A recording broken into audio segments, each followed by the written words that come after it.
I'm going to go ahead with the meeting beginning ritual now. 起立，面向佛堂，参加先鞠躬，一鞠躬，再鞠躬，三鞠躬，参加各位的传世一鞠躬，开班一鞠躬，请坐下。Please be seated. Good morning, everyone. It is a pleasure to be able to speak with you this morning. My topic today is the Tao of Peace, a U.S. Civil War perspective. It may seem kind of odd to talk about war in a talk about peace, but in a way it is kind of inevitable. Both Derek and Ed spoke last week about how the Tao is about unity, peace, and balance. And when it comes to the Civil War, a lot of those ideas are embodied in it. Obviously, it was a time of disunity. The country had become separated into North and South, between slavery and anti-slavery. And of course, the country had to strive to become balanced and hopefully grow. A lot of the struggles we had then have persisted, even today. Definitely there is a lot of lessons of unity, peace, and balance. And that is what I want to talk about today. A very Tao perspective on the Civil War. So here's a photograph of the 69th Artillery Division of New York. It shows the officers posing in front of a cannon. And cannons were part of the Civil War. Weaponry sort of came of age in the Civil War. That fact produced a lot of bloodshed. If you have ever surfed around Taoism.net, you may have come across this. The silence of Tao is filled with power. Not even the roar of cannon can silence the silence of the Tao. This is in a section called The Way that has the teachings of Joss Slabber. I hope I'm saying that name correctly. It is one of my favorite parts of the website. It has some beautiful poetry and some prose that explain the poetry as well. I wanted to put this in here because it just seems apropos to the topic. The Civil War begins, actually, with an appeal for peace. What I have put up here is the last two paragraphs of Lincoln's first inaugural address, and I'm just going to read this. In your hands, my dissatisfied fellow countrymen, and not in mine, is the momentous issue of civil war. The government will not assail you. You have no conflict without being yourselves the aggressors. You have no oath registered in heaven to destroy the government, while I shall have the most solemn one, to preserve, protect, and defend it. I am loath to close. We are not enemies, but friends. We must not be enemies. Though passion may have strained, it must not break our bonds of affection. The mystic cords of memory, stretching from every battlefield and patriot grave to every living heart and hearthstone, all over this broad land, will yet swell the chorus of the Union, when again touched, as surely they will be, by the better angels of our nature.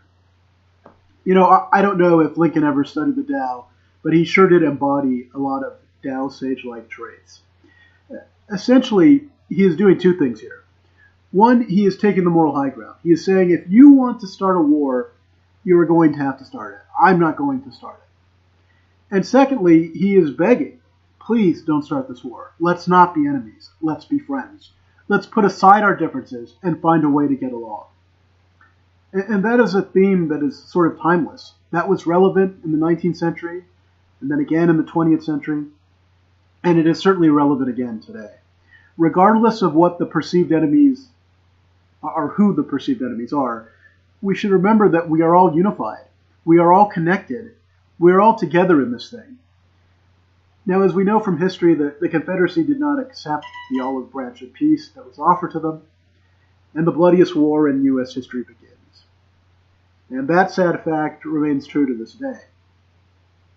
Over 600,000 people died in it, and that was roughly 2% of the population at the time. It began with a bloodless battle. Well, not quite bloodless. A Confederate horse was killed. On the left, I have a photograph of Fort Sumter shortly after Union General Anderson surrendered the fort to Confederate General Beauregard. That is the first Confederate flag flying above the fort. I believe there was a total of 4 Confederate flags that developed as the conflict went on. One thing that I learned as I was putting this presentation together was that it was estimated that 3 million horses were lost on the battlefield during the Civil War. I had not known that. In all my study of the Civil War, I never knew that.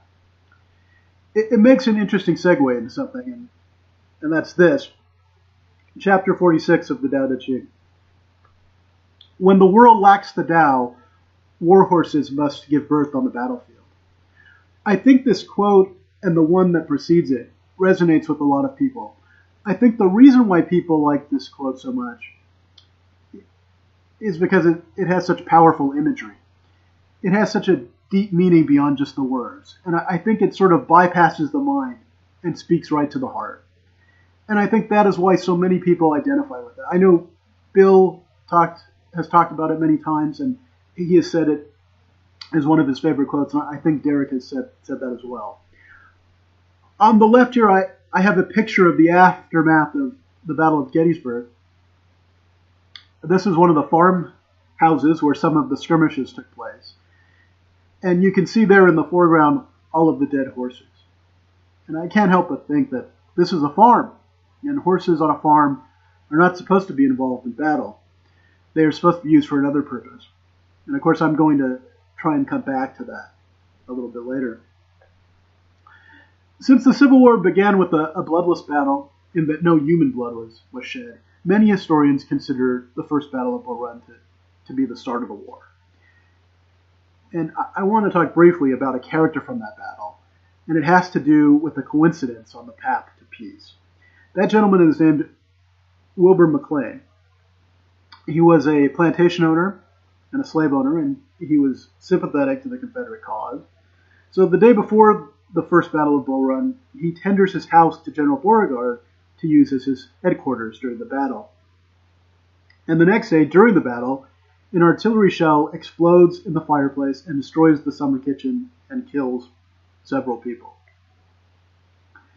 After that battle, Wilbur McLean continues to aid the Confederacy. At what point during the war his house is used as a Confederate hospital. And we can imagine, from what we know from history, what that looked like. 19th century medicine was not as evolved as it is today, and you can picture the loss of a lot of limbs. This was before anesthetic. This was awful human suffering taking place in this man's house.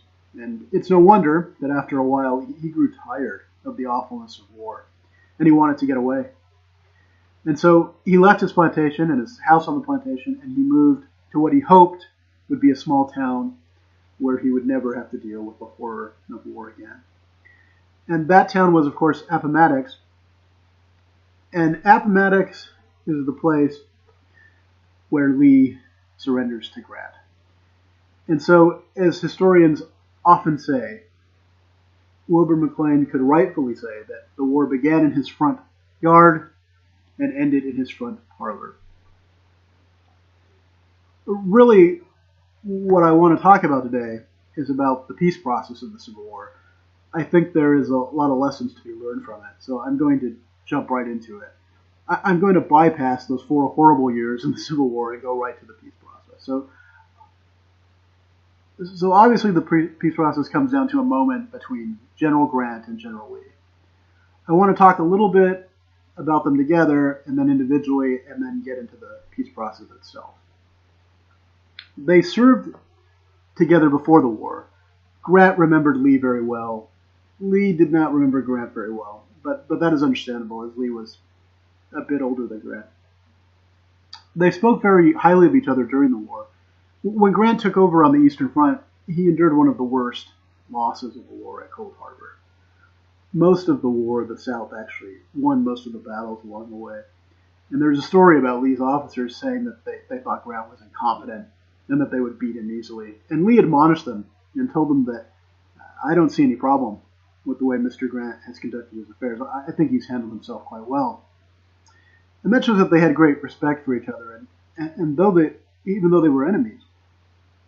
And of course, they put all that aside, and together they take the first steps toward peace. So I want to talk first a little bit about Lee.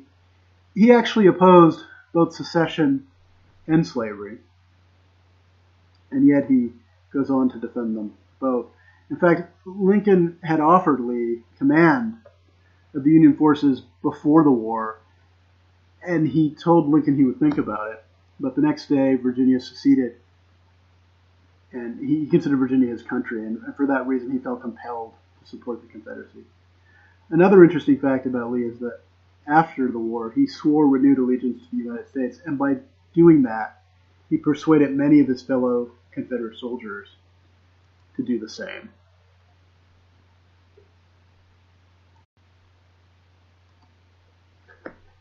After the war, he is an example of peace and lives the rest of his life as an example of peace, really. He was a man of great integrity. After the war, when he was out of work, he was offered $50,000 to lend the use of his name to an insurance firm. That was a lot of money back then. Actually, it's a lot of money today as well. He refused. He said he could not accept payment for services not rendered. After that, he was offered the presidency of Washington College, and he accepted that position for a small salary of $1,500 a year and a place to live. So he accepted that position and stayed in that position until he died in 1870. It is said that when the college marching band performed, Lee always made it a point to march out of step. Toward the end of his life, he said that the greatest mistake of his life was taking a military education. That is a rather interesting thing to say for someone who had spent most of his adult life in military service, but I think it speaks to how awful war is, the actual experience of it. And so now I just want to say a little about Grant.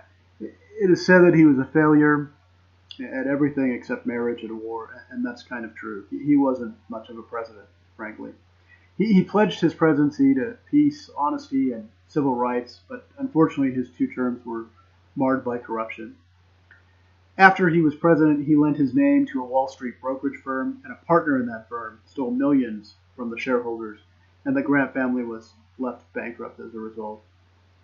At roughly the same time, he received a diagnosis of throat cancer, and he spent the last days of his life writing his war memoir, which was an instant bestseller that saved the Grant family from financial ruin. I just want to read from Grant's memoir as it concerns his thoughts on the day of the surrender at Appomattox. What General Lee's feelings were, I do not know, as he was a man of much dignity, with an impassible face. His feelings were entirely concealed from my observation, but my own feelings were sad and depressed. I felt like anything rather than rejoicing at the downfall of a foe who had fought so long and valiantly, and had suffered so much for a cause, though that cause was, I believe, one of the worst for which people ever fought. I love his description there. Here he is the victor of the war, and yet he's not going to gloat. He's not going to put down the enemy. Instead, he feels sad and depressed. I think we can learn a lot from that. If you think about recent military victories in our time, that is not how we tend to behave after victories. I think we can take a lesson from the leaders of the Civil War, at least from Lee and Grant. So the moment of peace between these 2 men was really profound. Lee shows up in his last good uniform. Grant had rushed from the field and was wearing a private's jacket, and he apologizes to Lee for his appearance. And Grant talks about how pleasant the conversation between he and Lee had become, that he almost forgot why they were there together. And it is Lee who has to remind him of the purpose of this meeting. And of course, it is this moment of defeat for Lee and this glorious moment of victory for Grant. And yet for both of them, it is this quiet, solemn moment. And the terms that Grant offers Lee are fairly generous. He starts out by asking Lee how many men he had left in his army, and Lee tells him that he no longer knows the size of his army, but he was sure that all of his men were hungry. And Grant offers him 25,000 rations. And Lee gratefully accepts the offer and says that it will go a long way in reconciling their 2 peoples. The other term that Grant offers is this: Confederate officers could keep their sidearms and personal possessions. Officers and men who owned their own horses could keep them too, because after all, it was planting season. And this makes a good segue back into chapter 46 of the Tao Te Ching, and the quote that preceded the one I spoke of earlier. When the world has the Tao, fast horses are retired to fertilize the ground. Again, another piece of just beautiful imagery that speaks to the heart. I hope I've made the point that the Civil War really does emphasize some very Tao-like themes. Ultimately, the war had to be fought. Actually, let me take that back. It didn't have to be fought. A lot of people would say that we had to fight the Civil War to end slavery, that this awful institutional practice. But I would submit to you that maybe we didn't have to fight the Civil War. The thing that I would point to in history for that would be the ending of the slave trade in England, which was accomplished largely due to the tireless work of one man, William Wilberforce. There was no bloodshed to end the slave trade, and there was a lot at stake, just like in the Civil War. The Southern economy had become dependent on slavery. A lot of people stood to get rich from it. And that was true of the slave trade too, and yet somehow the slave trade was ended without fighting an awful bloody war. So a lot of times I think we think that war has to be done. And you could think of things like people use the example, well, what about Hitler in World War II? Do you really want him to take over the world? And you hear it today too. A lot of people are fearful today and think that we should go to war and end Islamic terrorism. I kind of tend to think that there may be a better solution. And we should not rush into war. We should really work toward peace. Peace isn't easy, but if we understand that we are all in this together, that we are all connected, I think we can achieve the balance required in peace, in any time, even in today's times of turmoil. So I'm going to start to sum it up here. So I just want to say that peace is a choice. If every person on earth chooses not to fight, then there would be no wars. And that really is possible. That does not require some supernatural feat of magic. It requires a change in the hearts of every man on this planet. But that is certainly possible. There's nothing impossible about it. And the Dalai Lama pointed this out a couple of weeks ago. He made this point that if every soldier didn't fight, there would be no armies. And even the dictators of the world would have no real power to brainwash people to think that war is a necessary thing. There's a lot to be said for that, because war is awful, and the Civil War was an example of that horrible awfulness. And of course, every war is awful. The bottom line is that I think it is much better to spend our time tilling fields rather than battling on them. And I think that is the lesson to be learned from the Civil War. I want to end with a couple of quotes from a speech John F. Kennedy gave on peace in June of 1963. The subject matter was about the Soviet Union, who was the perceived enemy at the time. The speech is very moving, and it speaks to a lot of points about unity and peace and ultimately balance. And so I'm going to share a couple of these quotes, and that is what I'm going to end with. I took this out of the published transcripts of the president's remarks. If you've ever heard the speech, and there's a chance many of you have because it's a very memorable speech, you may notice that a couple of the words here are not exactly as JFK delivered them. But in the interest of being able to copy it easily, I use the transcript. But I think it will work because it captures the general sentiment that Kennedy conveyed. What kind of a peace do I mean? What kind of a peace do we seek? Not a Pax Americana enforced on the world by American weapons of war. Not the peace of the grave or the security of the slave. I'm talking about genuine peace. The kind of peace that makes life on earth worth living. The kind that enables man and nations to grow and to hope and to build a better life for their children.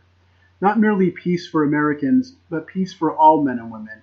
Not merely peace in our time, but peace for all time.